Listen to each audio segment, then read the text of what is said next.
Okay, in previous video we talked about how to create table through XML tags. Same way we also did alter command or adding column in our table. And Liquibase supports only auto rollback feature for create and alter commands. For other commands you have to write their SQL and their rollback features. Okay, so let's do one thing. Let's add one more change set for those insert things. Let's say again cloud raga id, let's say 3, and inside there we will write SQL query, and here we will say how many columns we have now right now, 3 columns, right? So I'll say insert into users values, and it will be 1, and then I forgot the column name, users name and email, right? So name, let's say Ram, and say at gmail.com. Okay, so we have written one SQL query, and right away when we are working in this, make sure that you have a rollback.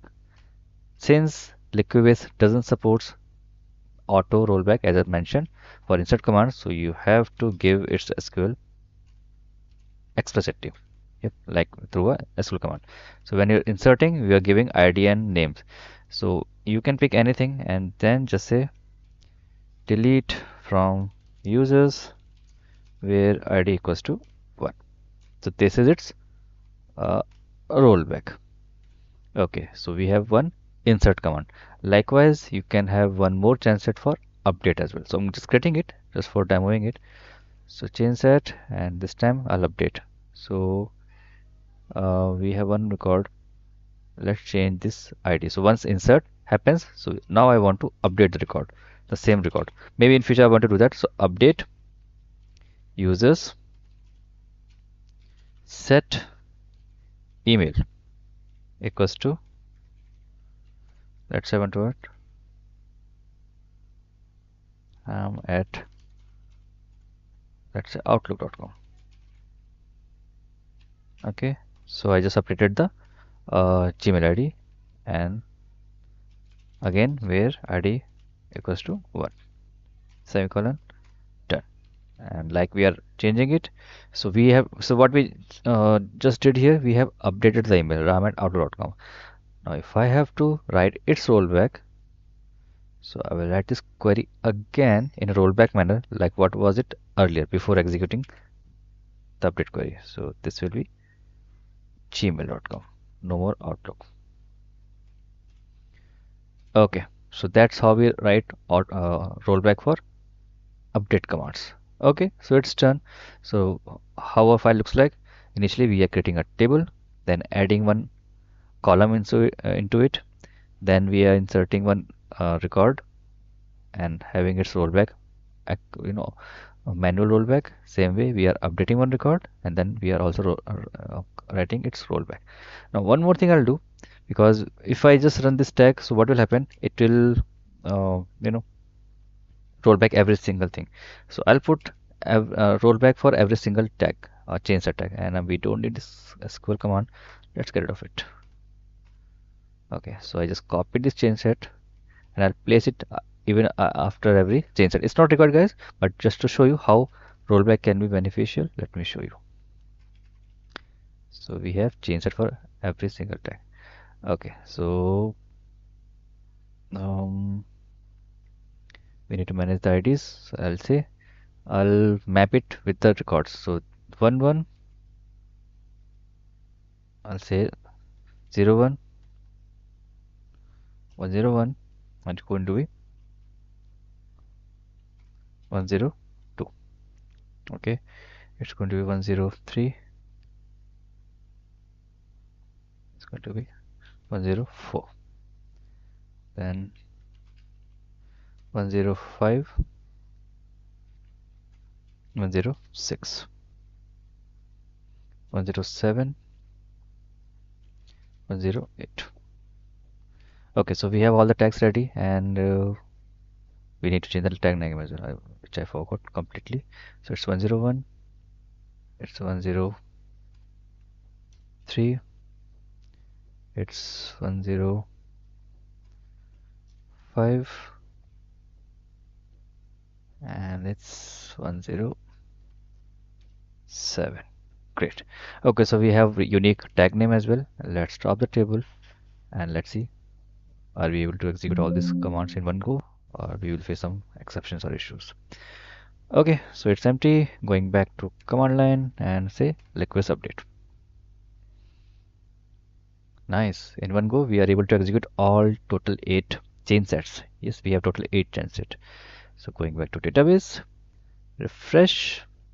So now we have one record as well. So if I select rows, so we can see the output is ram@outlook.com. Cool. Now let's check the log table, and I can see 8 entries. Here we are, 8 entries, and tag, tag, tag, tag. 2 are from XML tags, so create table and add column. Other tools are SQL queries, so SQL. Okay, nice. So everything looks perfect. Now, what if I roll back just certain things? Let's say I don't want this Outlook, right? So how I can do that? So I can revert by using the tag.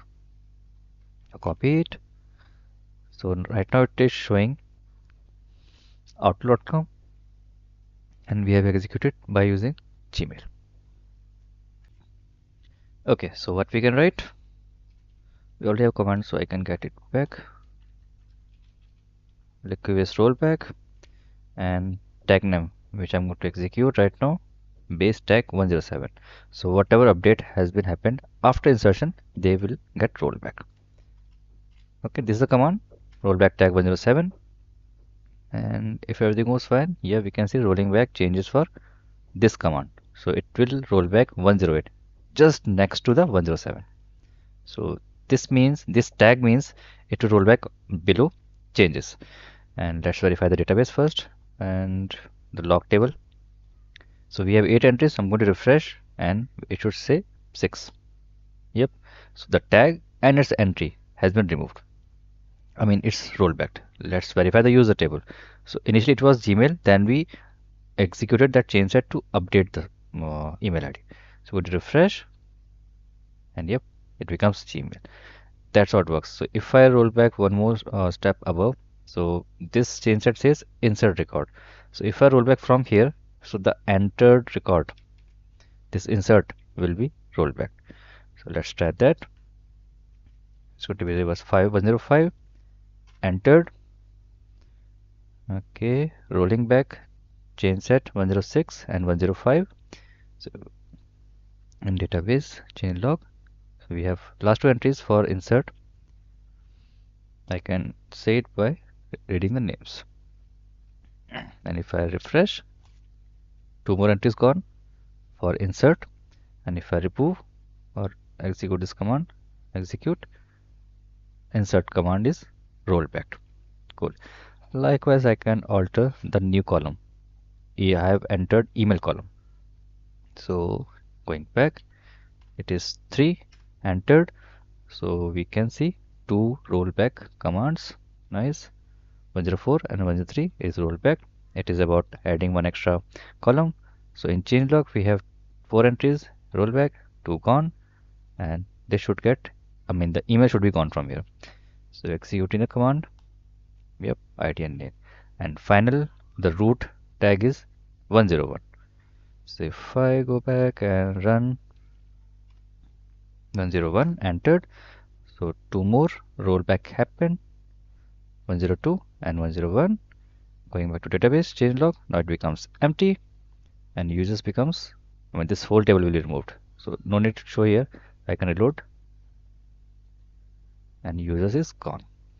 Okay, so that's how it works. Or if you want, you can have the whole control, just execute 101 and all the below changes will be gone away. So as per requirement, we have a fine-grained control over which changes should be execute and when. Okay, so let me just quickly demo it as well. So going to run the update command. We should see 8 change sets. There it is. Let's quickly verify the table. Refresh all. So we have the user table with Outlook email. Yep, that's the last change. And in changelog, we should say 8 rows. Cool. And I can remove or roll back every single thing just by executing 101 rollback tag. And we can see some list of rollback happened. Yep, all the file gets rolled back. And if I go back to database, table should be empty now. Log table is empty, and user table should be also removed. Gone. Okay, so we have now structure, or you can say we have a full tags and combination of uh, rollback and update command, which is working fine.